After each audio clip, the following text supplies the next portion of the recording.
ਜਿਹਨੂੰ ਕਰਤਾਰਪੁਰ ਦਾ ਜੰਗ ਵੀ ਕਿਹਾ ਜਾਂਦਾ ਜੀ। ਜਿਹੜੀ ਆਪਾਂ ਤੀਸਰੇ ਜੰਗ ਦੀ ਗੱਲ ਕੀਤੀ ਸੀ ਉਹ ਮਹਿਰਾਜ ਦਾ ਜੰਗ। ਸਤਿਗੁਰੂ ਮਹਾਰਾਜ ਮਹਿਰਾਜ ਵਿਖੇ ਜੰਗ ਲੜਦੇ ਨੇ। ਜਿਹੜੀ ਆਪਾਂ ਦੂਸਰੀ ਜੰਗ ਦੀ ਗੱਲ ਕੀਤੀ ਸੀ ਉਹ ਅੰਮ੍ਰਿਤਸਰ ਦਾ ਜੰਗ। ਜਿਹੜੀ ਆਪਾਂ ਪਹਿਲੀ ਜੰਗ ਕੀਤੀ ਸੀ, ਪਹਿਲੀ ਜੰਗ ਬਾਰੇ ਆਪਾਂ ਵਿਚਾਰਿਆ ਸੀ ਹਰਗੋਬਿੰਦਪੁਰਾ, ਜਿਹਨੂੰ ਰੋਹੇਲੇ ਦੀ ਜੰਗ ਵੀ ਕਿਹਾ ਜਾਂਦਾ ਹੈ। ਪਹਿਲੀ ਜੰਗ ਹਰਗੋਬਿੰਦ ਮਹਾਰਾਜ 1621 ਦੇ ਵਿੱਚ ਇਹ ਜੰਗ ਲੜੀ ਜਾਂਦੀ ਹੈ। ਇਸ ਜੰਗ ਵਿੱਚ ਮਹਾਰਾਜ ਜਿੱਤਦੇ ਨੇ, ਜਿੱਤ ਪ੍ਰਾਪਤ ਕਰਦੇ ਨੇ। ਦੂਸਰੀ ਜੰਗ ਹੈ ਜਿਹੜੀ ਸਤਿਗੁਰੂ ਮਹਾਰਾਜ 14 ਅਪ੍ਰੈਲ 1634 ਵਿੱਚ ਲੜਦੇ ਨੇ। ਤੀਸਰੀ ਜੰਗ ਮਹਾਰਾਜ ਜਿਹਨੂੰ ਆਪਾਂ ਮਹਿਰਾਜ ਦਾ ਜੰਗ ਕਹਿੰਦੇ ਆ, ਇਹ ਜੰਗ ਸਤਿਗੁਰੂ ਹਰਗੋਬਿੰਦ ਮਹਾਰਾਜ 1635 ਦੇ ਕਰੀਬ ਇਹ ਜੰਗ ਲੜੀ ਜਾਂਦੀ ਹੈ। ਜਿਹੜੀ ਆਪਾਂ ਚੌਥੀ ਜੰਗ ਦਾ ਜ਼ਿਕਰ ਕਰ ਰਹੇ ਹਾਂ, ਜਿਹਨੂੰ ਕਰਤਾਰਪੁਰ ਦੀ ਜੰਗ ਕਿਹਾ ਜਾਂਦਾ ਹੈ, ਗੁਰੂ ਹਰਗੋਬਿੰਦ ਮਹਾਰਾਜ ਮਹਿਰਾਜ ਤੋਂ ਕਰਤਾਰਪੁਰ ਆ ਕੇ ਟਿਕੇ। ਕਰਤਾਰਪੁਰ ਧਰਮ ਦਾ ਇੱਕ ਬਹੁਤ ਵੱਡਾ ਪ੍ਰਚਾਰ ਕੇਂਦਰ ਬਣ ਚੁੱਕਿਆ ਸੀ। ਇਹ ਕਰਤਾਰਪੁਰ ਜਲੰਧਰ ਦੇ ਵਿੱਚ ਪੈਂਦਾ ਹੈ ਜੀ। ਸ਼ਾਹੀ ਫੌਜਾਂ ਮਹਿਰਾਜ ਦੀ ਜਿਹੜੀ ਜੰਗ ਹੋਈ ਸੀ, ਆਪਣੀ ਦੂਰਗਤ ਸੀ ਜਿਹੜੀ ਉਹਨਾਂ ਦੀ ਹਾਲਤ ਬਹੁਤ ਭੈੜੀ ਹੋ ਚੁੱਕੀ ਸੀ, ਪਰ ਉਹ ਆਪਣੀ ਹਾਲਤ ਨੂੰ ਭੁੱਲੀਆਂ ਨਹੀਂ ਸਨ। ਸ਼ਾਹੀ ਫੌਜਾਂ ਆਪਣੇ ਉਹਨਾਂ ਹਾਲਾਤਾਂ ਨੂੰ ਭੁੱਲੇ ਨਹੀਂ ਸੀ ਵੀ ਸਿੱਖਾਂ ਨਾਲ, ਹਰਗੋਬਿੰਦ ਮਹਾਰਾਜ ਨਾਲ ਜੰਗ ਕਰਕੇ ਸਾਡਾ ਹਾਲ ਕੀ ਹੋਇਆ। ਅੰਦਰੋਂ ਅੰਦਰ ਹੀ ਉਹ ਜ਼ਹਿਰ ਘੁਲ ਰਹੇ ਸੀ। ਉਹ ਮੌਕਾ ਭਾਲ ਰਹੇ ਸੀ ਵੀ ਕਦੋਂ ਅਸੀਂ ਦੁਬਾਰਾ ਫਿਰ ਹਰਗੋਬਿੰਦ ਮਹਾਰਾਜ 'ਤੇ ਹਮਲਾ ਕਰੀਏ। ਉਹ ਕੋਈ ਨਾ ਕੋਈ ਬਹਾਨੇ ਦੀ ਤਲਾਸ਼ ਕਰ ਰਹੇ ਸੀ, ਬਹਾਨਾ ਲੱਭ ਰਹੇ ਸੀ। ਪਿੱਛੇ ਆਪਾਂ ਵਿਚਾਰ ਕੀਤੀ ਸੀ ਜੀ ਪੈਂਦੇ ਖਾਂ ਬਾਰੇ। ਪੈਂਦੇ ਖਾਂ ਸੀ ਨਾ, ਇਹ ਗੁਰੂ ਹਰਗੋਬਿੰਦ ਮਹਾਰਾਜ ਨੇ ਪਾਲਿਆ ਸੀ। ਇਹ ਯਤੀਮ ਬੱਚਾ ਸੀ, ਮਾਤਾ ਪਿਤਾ ਸਿਰ 'ਤੇ ਨਹੀਂ ਸੀ। ਗੁਰੂ ਹਰਗੋਬਿੰਦ ਮਹਾਰਾਜ ਨੇ ਬੜੇ ਪਿਆਰ ਨਾਲ, ਬੜੇ ਸੋਹਣੇ ਢੰਗ ਨਾਲ ਪੈਂਦੇ ਖਾਂ ਨੂੰ ਪਾਲ ਪੋਸ ਕੇ ਵੱਡਾ ਕੀਤਾ, ਜਵਾਨ ਕੀਤਾ, ਵਿਆਹ ਵੀ ਕਰ ਦਿੱਤਾ। ਪੈਂਦੇ ਖਾਂ ਨੂੰ ਪਾਲਿਆ ਪੋਸਿਆ। ਸ਼ਾਹੀ ਫੌਜਾਂ ਨੇ ਪੈਂਦੇ ਖਾਂ ਨਾਲ ਜਾਣ ਪਛਾਣ ਬਣਾ ਲਈ। ਦੇਖੋ ਪੈਂਦੇ ਖਾਂ ਉੱਤੇ ਗੁਰੂ ਸਾਹਿਬ ਦਾ ਕਿੱਡਾ ਵੱਡਾ ਪਰਉਪਕਾਰ ਹੈ। ਇੱਕ ਯਤੀਮ ਬੱਚੇ ਨੂੰ ਪਾਲਿਆ, ਉਹਦੀ ਪਰਵਰਿਸ਼ ਕੀਤੀ, ਉਹਨੂੰ ਵੱਡਾ ਕੀਤਾ, ਪਰ ਪੈਂਦੇ ਖਾਂ ਮੁਗਲ ਫੌਜਾਂ ਨਾਲ ਜਾ ਕੇ ਰਲ ਗਿਆ। ਗੁਰੂ ਸਾਹਿਬ ਨਾਲ ਗਦਾਰੀ ਕਰ ਦਿੱਤੀ ਪੈਂਦੇ ਖਾਂ ਨੇ। ਹੁਣ ਪੈਂਦੇ ਖਾਂ ਗੁਰੂ ਸਾਹਿਬ ਨਾਲ ਗਦਾਰੀ ਕਰਦਾ ਹੈ। ਪੈਂਦੇ ਖਾਂ ਨੂੰ ਕਿੰਨਾ ਕੁਝ ਮਹਾਰਾਜ ਨੇ ਸ਼ਾਸਤਰ ਵਿਦਿਆ, ਘੋੜਸਵਾਰ ਦੀ ਵਿਦਿਆ, ਹਰ ਇੱਕ ਵਿਦਿਆ ਵਿੱਚ ਨਿਪੁੰਨ ਕੀਤਾ ਪੈਂਦੇ ਖਾਂ ਨੂੰ, ਪਰ ਅੰਤ ਵੇਲੇ ਪੈਂਦੇ ਖਾਂ ਸਰਕਾਰ ਨਾਲ ਜਾ ਕੇ ਰਲ ਗਿਆ। ਇੱਥੋਂ ਤੱਕ ਪੈਂਦੇ ਖਾਂ ਨੂੰ ਇੱਕ ਪੈਂਦੇ ਖਾਂ ਸੀ ਜਿਹੜਾ ਨਾ, ਉਹਦੇ ਨਾਲ ਇੰਨੇ ਜਰਨੈਲ ਸੀ ਨਾ, ਉਹਨਾਂ ਜਰਨੈਲਾਂ ਦਾ ਸਰਦਾਰ ਪੈਂਦੇ ਖਾਂ ਨੂੰ ਬਣਾਇਆ ਹੋਇਆ ਸੀ। ਅੰਤ ਵੇਲੇ ਉਹ ਜਦੋਂ ਗਦਾਰੀ ਕਰਦਾ, ਆਪਣੇ ਪਤਨੀ ਮਗਰ ਲੱਗ ਕੇ, ਆਪਣੇ ਜਵਾਈ ਮਗਰ ਲੱਗ ਕੇ, ਪੈਂਦੇ ਖਾਂ ਦਾ ਜਿਹੜਾ ਜਵਾਈ ਸੀ ਅਸਮਾਨ ਖਾਂ ਝਾਂਗੜੀ, ਇਹ ਵੀ ਗੁਰੂ ਸਾਹਿਬ ਦਾ ਵਿਰੋਧੀ ਸੀ। ਹੰਕਾਰ ਵਿੱਚ ਆ ਕੇ ਪੈਂਦੇ ਖਾਂ ਹੰਕਾਰ ਵਿੱਚ ਆਇਆ, ਅਸਮਾਨ ਖਾਂ ਝਾਂਗੜੀ ਹੰਕਾਰ ਵਿੱਚ ਆ ਗਿਆ। ਉੱਧਰ ਜਿਹੜਾ ਫੌਜਦਾਰ ਕਾਲੇ ਖਾਂ ਸੀ, ਅੰਮ੍ਰਿਤਸਰ ਦੀ ਜੰਗ ਵਿੱਚ ਇਹਦਾ ਭਰਾ ਮੁਖਲਿਸ ਖਾਂ ਮਾਰਿਆ ਗਿਆ ਸੀ ਗੁਰੂ ਸਾਹਿਬ ਦੇ ਹੱਥੋਂ। ਫੌਜਦਾਰ ਕਾਲੇ ਖਾਂ ਆਪਣੇ ਭਰਾ ਦਾ ਬਦਲਾ ਲੈਣਾ ਚਾਹੁੰਦਾ ਹੈ। ਪੈਂਦੇ ਖਾਂ ਆਪਣੀ ਪਤਨੀ ਮਗਰ ਲੱਗ ਕੇ, ਆਪਣੇ ਜਵਾਈ ਮਗਰ ਲੱਗ ਕੇ, ਅਸਮਾਨ ਖਾਂ ਝਾਂਗੜੀ ਮਗਰ ਲੱਗ ਕੇ ਗੁਰੂ ਸਾਹਿਬ ਦਾ ਵਿਰੋਧੀ ਬਣ ਗਿਆ। ਹੁਣ ਇੱਧਰੋਂ ਜਿਹੜਾ ਇਹ ਫੌਜਦਾਰ ਆ ਕਾਲੇ ਖਾਂ, ਆਪਸ ਵਿੱਚ ਇਹਨਾਂ ਦੀ ਜਦੋਂ ਗੱਲਬਾਤ ਹੁੰਦੀ, ਆਪਸ ਵਿੱਚ ਗੱਲਬਾਤ ਕਰਦੇ ਹੋਏ ਫੌਜਾਂ ਨਾਲ ਗੱਲਬਾਤ ਕੀਤੀ, ਜਰਨੈਲਾਂ ਨਾਲ ਗੱਲਬਾਤ ਕੀਤੀ ਕਿ ਆਪਾਂ ਦੁਬਾਰਾ ਫਿਰ ਕਰਤਾਰਪੁਰ 'ਤੇ ਜਾ ਕੇ ਗੁਰੂ ਸਾਹਿਬ 'ਤੇ ਹਮਲਾ ਕਰਨਾ। ਕਾਲੇ ਖਾਂ ਵੀ ਬਦਲਾ ਲੈਣਾ ਚਾਹੁੰਦਾ ਸੀ। ਅੰਤ ਕਰਤਾਰਪੁਰ ਵਿਖੇ ਜੀ 26 ਅਪ੍ਰੈਲ ਤੋਂ ਲੈ ਕੇ 28 ਅਪ੍ਰੈਲ ਤੱਕ 1635 ਵਿੱਚ 3 ਦਿਨ ਜੰਗ ਹੁੰਦਾ ਰਿਹਾ। ਸ਼ਾਹੀ ਫੌਜਾਂ ਨੇ ਜਿਹੜੀਆਂ ਸ਼ਾਹੀ ਫੌਜਾਂ ਆਪਣਾ ਦਾ ਪੂਰਾ ਲਾ ਰਹੀਆਂ ਨੇ, ਆਪਣਾ ਜ਼ੋਰ ਪੂਰਾ ਲਾ ਰਹੀਆਂ ਨੇ। ਇੱਕ ਪਾਸੇ ਸਿੱਖ ਫੌਜਾਂ ਨੇ, ਇੱਕ ਪਾਸੇ ਸ਼ਾਹੀ ਫੌਜਾਂ ਨੇ। ਚੇਤੇ ਕਰਿਓ ਇਸ ਕਰਤਾਰਪੁਰ ਦੀ ਜੰਗ ਵਿੱਚ ਜਦੋਂ ਇਹ ਜੰਗ ਹੁੰਦਾ ਨਾ ਸ਼ਾਹੀ ਫੌਜਾਂ ਨਾਲ, ਇਸ ਵਕਤ ਬਾਬਾ ਤਿਆਗਮੱਲ ਦੀ ਉਮਰ 14 ਸਾਲ ਦੀ ਸੀ। ਇਸ ਜੰਗ ਦੇ ਮੈਦਾਨ ਵਿੱਚ ਬਾਬਾ ਤਿਆਗਮੱਲ ਜੀ ਨੇ ਕਿਰਪਾਨ ਦੇ ਨਾਲ ਬਹੁਤ ਤਕੜੇ ਜੌਹਰ ਵਿਖਾਏ ਨੇ। ਗੁਰੂ ਹਰਗੋਬਿੰਦ ਮਹਾਰਾਜ ਆਪਣੇ ਫਰਜ਼ੰਦ ਨੂੰ, ਆਪਣੇ ਪੁੱਤਰ ਨੂੰ ਅੱਖਾਂ ਨਾਲ ਵੇਖ ਰਹੇ ਨੇ, ਤੱਕ ਰਹੇ ਨੇ। ਜੰਗ ਦੀ ਸਮਾਪਤੀ ਹੋਈ, ਜੰਗ ਨੂੰ ਜਦੋਂ ਜਿੱਤਿਆ, ਸਤਿਗੁਰੂ ਮਹਾਰਾਜ ਨੇ ਤਿਆਗਮੱਲ ਨੂੰ ਛਾਤੀ ਨਾਲ ਲਾ ਲਿਆ। ਸਤਿਗੁਰੂ ਮਹਾਰਾਜ ਨੇ ਜਦੋਂ ਛਾਤੀ ਨਾਲ ਲਾਇਆ, ਬਾਬਾ ਤਿਆਗਮੱਲ ਜੀ ਕਹਿ ਰਹੇ ਨੇ, ਪਿਤਾ ਜੀ ਅੱਜ ਇੰਨਾ ਪਿਆਰ ਦੇ ਰਹੇ ਹੋ। ਗੁਰੂ ਹਰਗੋਬਿੰਦ ਮਹਾਰਾਜ ਨੇ ਬੜੀ ਪਿਆਰੀ ਗੱਲ ਕਹੀ, ਬੇਟਾ ਉਮਰ ਤੇਰੀ 14 ਸਾਲ ਦੀ ਹੈ। 14 ਸਾਲ ਦੀ ਉਮਰ ਦੇ ਵਿੱਚ ਜੋ ਤੂੰ ਇਸ ਜੰਗ ਦੇ ਮੈਦਾਨ ਵਿੱਚ ਤਲਵਾਰ ਵਾਹੀ ਹੈ, ਤਲਵਾਰ ਚਲਾਈ ਹੈ, ਬੜੀ ਕਮਾਲ ਦੀ ਤਲਵਾਰ ਚਲਾਈ ਹੈ ਬੇਟਾ। ਅੱਜ ਤੋਂ ਬਾਅਦ ਤੇਰਾ ਨਾਮ ਤੇਗ ਬਹਾਦਰ ਹੈ।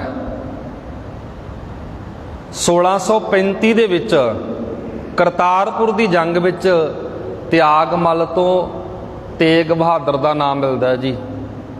ਜਿਨ੍ਹਾਂ ਦੇ ਦਰਬਾਰ ਵਿੱਚ ਅਸੀਂ ਬੈਠੇ ਹਾਂ, ਗੁਰੂ ਤੇਗ ਬਹਾਦਰ ਸਾਹਿਬ ਮਹਾਰਾਜ, ਗੁਰੂ ਹਰਗੋਬਿੰਦ ਮਹਾਰਾਜ ਦੇ ਪੁੱਤਰ ਨੇ 14 ਸਾਲ ਦੀ ਉਮਰ ਦੇ ਵਿੱਚ ਕਿੰਨੀ ਘਾਲਣਾ ਕੀਤੀ ਹੈ। ਪਹਿਲਾ ਨਾਂ ਰੱਖਿਆ ਸੀ ਤਿਆਗਮੱਲ ਘਰ ਦੇ ਵਿੱਚ, ਤੇਗ ਬਹਾਦਰ ਇਹ ਨਾਮ 1635 ਵਿੱਚ ਮਿਲਿਆ। ਇਹ ਨਾਮ ਕਿਹਨੇ ਰੱਖਿਆ ਸੀ? ਗੁਰੂ ਹਰਗੋਬਿੰਦ ਮਹਾਰਾਜ ਨੇ ਰੱਖਿਆ ਸੀ, ਕਿਉਂਕਿ ਗੁਰੂ ਤੇਗ ਬਹਾਦਰ ਵਰਗੀ ਕਿਰਪਾਨ ਕੋਈ ਚਲਾ ਨਹੀਂ ਸਕਦਾ ਸੀ। ਉਮਰ ਵੀ 14 ਸਾਲ ਦੀ ਹੈ। 14 ਸਾਲ ਦੀ ਉਮਰ ਵਿੱਚ ਐਸੀ ਕਿਰਪਾਨ ਚਲਾਈ, ਤਿਆਗਮੱਲ ਤੋਂ ਤੇਗ ਬਹਾਦਰ ਬਣ ਗਏ। ਇੱਥੇ ਆਪਾਂ ਜਿਹੜੀ ਵਿਚਾਰ ਕਰ ਰਹੇ ਸੀ, ਜਦੋਂ ਜੰਗ ਦੇ ਮੈਦਾਨ ਵਿੱਚ ਇੱਕ ਪਾਸੇ ਸਿੱਖ ਫੌਜਾਂ ਨੇ, ਇੱਕ ਪਾਸੇ ਸ਼ਾਹੀ ਫੌਜਾਂ ਨੇ, ਪੈਂਦੇ ਖਾਂ ਲੜਦਾ ਲੜਦਾ ਗੁਰੂ ਸਾਹਿਬ ਦੇ ਸਾਹਮਣੇ ਆ ਗਿਆ। ਗੁਰੂ ਜੀ ਨੇ ਉਸ ਨੂੰ ਕਿਹਾ, ਭਾਈ ਪੈਂਦੇ ਖਾਂ, ਆਖਰ ਤੂੰ ਸਾਡਾ ਸੇਵਕ ਰਿਹਾ ਹੈ, ਪਹਿਲਾਂ ਤੂੰ ਵਾਰ ਕਰ। ਪੈਂਦੇ ਖਾਂ ਨੇ ਗੁਰੂ ਸਾਹਿਬ ਦੇ 2 ਵਾਰ ਕੀਤੇ। ਦੋਵੇਂ ਵਾਰ ਬੜੇ ਜ਼ੋਰ ਨਾਲ ਕੀਤੇ। ਪਹਿਲਾ ਵਾਰ ਵੀ ਖਾਲੀ ਚਲਾ ਗਿਆ, ਦੂਸਰਾ ਵਾਰ ਇੰਨੇ ਜ਼ੋਰ ਨਾਲ ਕੀਤਾ, ਪੈਂਦੇ ਖਾਂ ਦੀ ਜਿਹੜੀ ਤਲਵਾਰ ਟੁੱਟ ਕੇ ਥੱਲੇ ਡਿੱਗ ਗਈ, ਹੱਥ ਵਿੱਚ ਮੁੱਠਾ ਰਹਿ ਗਿਆ।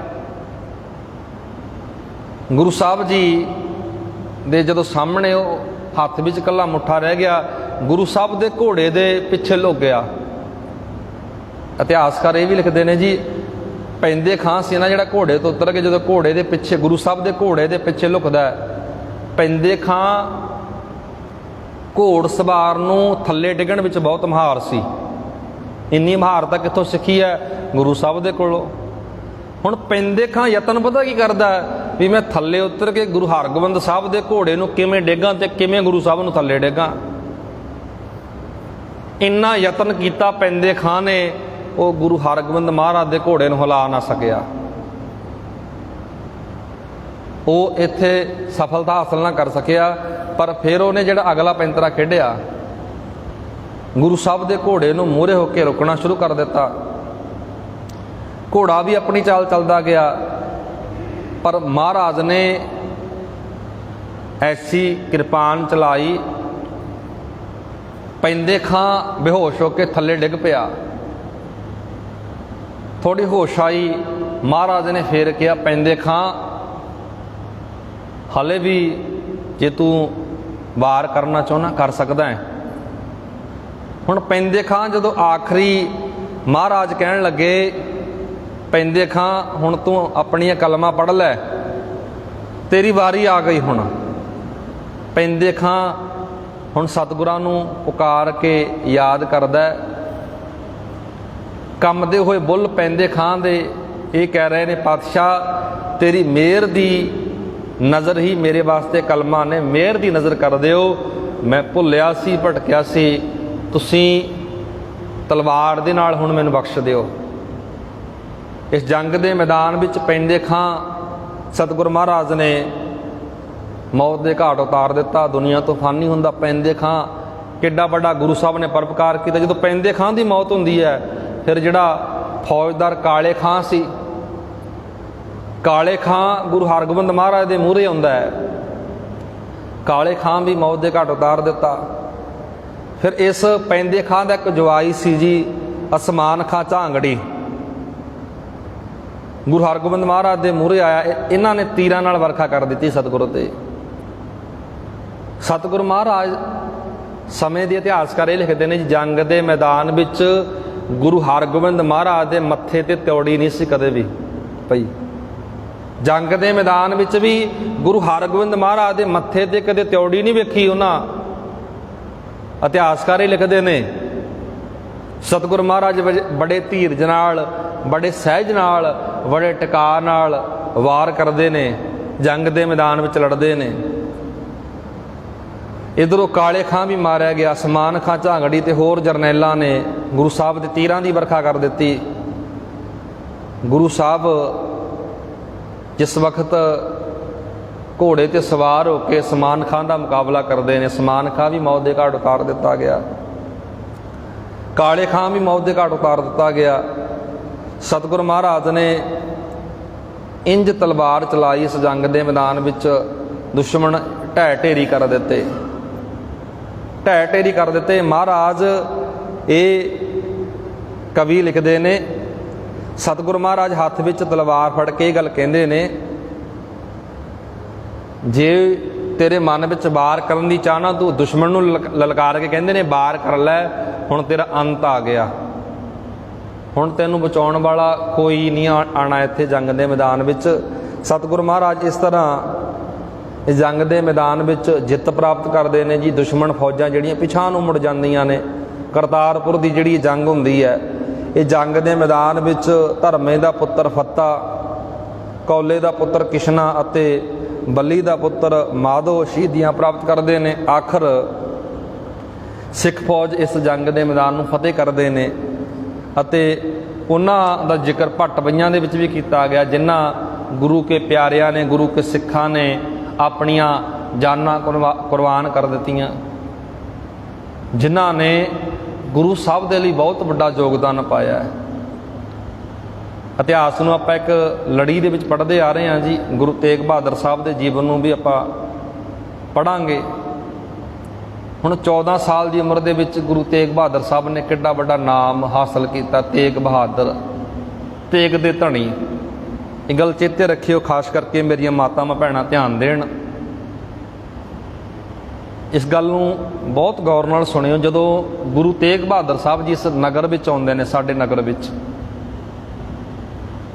ਗੁਰੂ ਸਾਹਿਬ ਦੇ ਲਈ ਸੇਵਾ ਕਰਨ ਵਾਲੇ, ਗੁਰੂ ਸਾਹਿਬ ਦੇ ਲਈ ਵਧੀਆ ਪ੍ਰਬੰਧ ਕਰਨ ਵਾਲੇ ਬਾਬਾ ਅੜਕਦੇਵ ਜੀ, ਉਸ ਵਕਤ ਗੁਰੂ ਤੇਗ ਬਹਾਦਰ ਸਾਹਿਬ ਮਹਾਰਾਜ ਨਾਲ ਸੰਗਤ ਵੀ ਬੜੀ ਆਈ ਸੀ। ਗੁਰੂ ਤੇਗ ਬਹਾਦਰ ਸਾਹਿਬ ਇਕੱਲੇ ਨਹੀਂ ਆਏ, ਗੁਰੂ ਤੇਗ ਬਹਾਦਰ ਸਾਹਿਬ ਨਾਲ ਇਲਾਕੇ ਦੀਆਂ ਸੰਗਤਾਂ ਜ਼ਰੂਰ ਆਉਂਦੀਆਂ ਸੀ।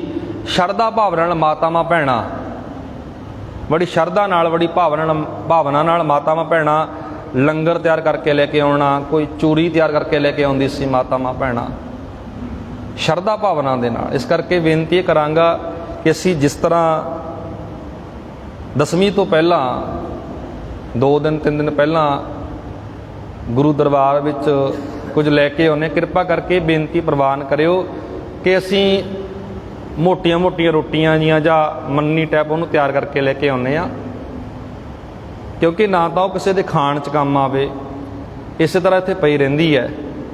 ਕਿਰਪਾ ਕਰਕੇ ਥੋੜ੍ਹਾ ਬਦਲਾਅ ਦੀ ਲੋੜ ਹੈ। ਜੇ ਤੁਸੀਂ ਸ਼ਰਧਾ ਨਾਲ ਲੈ ਕੇ ਆਉਂਦੇ, ਲੈ ਕੇ ਆਓ, ਜ਼ਰੂਰ ਲੈ ਕੇ ਆਓ, ਪਰ ਇਸ ਤਰ੍ਹਾਂ ਦਾ ਪ੍ਰਸ਼ਾਦਾ ਲੈ ਕੇ ਆਓ ਵੀ ਕਿਸੇ ਦੇ ਮੂੰਹ ਵਿੱਚ ਪੈ ਸਕੇ। ਅੰਨ ਖਰਾਬ ਨਾ ਕਰੋ, ਅਨਾਜ ਨੂੰ ਖਰਾਬ ਨਾ ਕਰੋ। ਇਹ ਗੱਲਾਂ ਵੱਲ ਧਿਆਨ ਦੇਣ ਦੀ ਲੋੜ ਹੈ। ਗੁਰੂ ਸਾਹਿਬ ਦੇ ਲਈ ਤੁਸੀਂ ਕੁਝ ਵੀ ਲੈ ਕੇ ਆਉਂਦੇ ਹੋ, ਲੈ ਕੇ ਜ਼ਰੂਰ ਆਓ, ਪਰ ਉਹਨੂੰ ਕਿਸੇ ਤਰੀਕੇ ਨਾਲ, ਜਿਵੇਂ ਆਪਾਂ ਇਤਿਹਾਸ ਪੜ੍ਹਦੇ ਆ ਰਹੇ ਇੱਕ ਲੜੀ ਦੇ ਵਿੱਚ ਸੰਗਤਾਂ ਗੁਰੂ ਸਾਹਿਬ ਦੇ ਵਾਸਤੇ ਕਿਤੇ ਖਿਚੜੀ ਹਾਂਡੀ ਦੀ ਸੰਗਤ ਦੀ ਗੱਲ ਕਰ ਲਓ, ਕਿਤੇ ਖਿਚੜੀ ਲੈ ਕੇ ਆਉਂਦੀ ਸੰਗਤ, ਕਿਤੇ ਗੁਰੂ ਸਾਹਿਬ ਦੇ ਲਈ ਚੂਰੀ ਲੈ ਕੇ ਆਉਂਦੀ ਸੰਗਤ। ਇਸ ਕਰਕੇ ਇਹੋ ਜਿਹਾ ਪ੍ਰਸ਼ਾਦਾ ਲੈ ਕੇ ਆਓ ਜੋ ਲੰਗਰ ਵਿੱਚ ਵਰਤ ਸਕੇ ਜਾਂ ਆਮ ਸੰਗਤਾਂ ਦੇ ਲਈ ਉਹ ਵਰਤੋਂ ਵਿੱਚ ਆ ਸਕੇ। ਇਹ ਗੱਲ ਨੂੰ ਧਿਆਨ ਵਿੱਚ ਰੱਖਿਓ, ਕਿਉਂਕਿ ਮੰਨੀ ਦਾ ਜਿਹੜਾ ਸੰਬੰਧ ਹੈ ਗੁਰਦੁਆਰੇ ਨਾਲ ਨਹੀਂ ਹੈ। ਇਹ ਅਸਲੀਅਤ ਹੈ ਜੀ, ਤੁਸੀਂ ਲੈ ਕੇ ਜ਼ਰੂਰ ਆਓ, ਪਰ ਉਹਦਾ ਚੇਂਜ ਜ਼ਰੂਰੀ ਹੈ, ਚੇਂਜ ਜ਼ਰੂਰੀ ਹੈ। ਇਸ ਗੱਲ ਨੂੰ ਧਿਆਨ ਵਿੱਚ ਰੱਖਦੇ ਹੋਏ ਇਹਨਾਂ ਗੱਲਾਂ ਵੱਲ ਧਿਆਨ ਜ਼ਰੂਰ ਦਿਓ। ਗੁਰੂ ਸਾਹਿਬ ਜੀ ਕਿਰਪਾ ਕਰਨ, ਬੇਨਤੀ ਨੂੰ ਪ੍ਰਵਾਨ ਕਰਿਓ। ਗੁਰੂ ਸਾਹਿਬ ਦੇ ਇਤਿਹਾਸ ਨੂੰ ਪੜ੍ਹ ਕੇ ਆਪਣੇ ਜੀਵਨ ਨੂੰ ਸਵਾਰੀਏ। ਗੁਰੂ ਸਾਹਿਬ ਜੀ ਕਿਰਪਾ ਕਰਨ। ਅੰਤ ਵਿੱਚ ਫਤਿਹ ਨਾਲ ਪਾਓ ਸਾਂਝ, ਆਖੋ ਜੀ ਵਾਹਿਗੁਰੂ ਜੀ ਕਾ ਖਾਲਸਾ ਵਾਹਿਗੁਰੂ ਜੀ ਕੀ ਫਤਿਹ। ਤੂੰ ਠਾਕੁਰ ਤੂੰ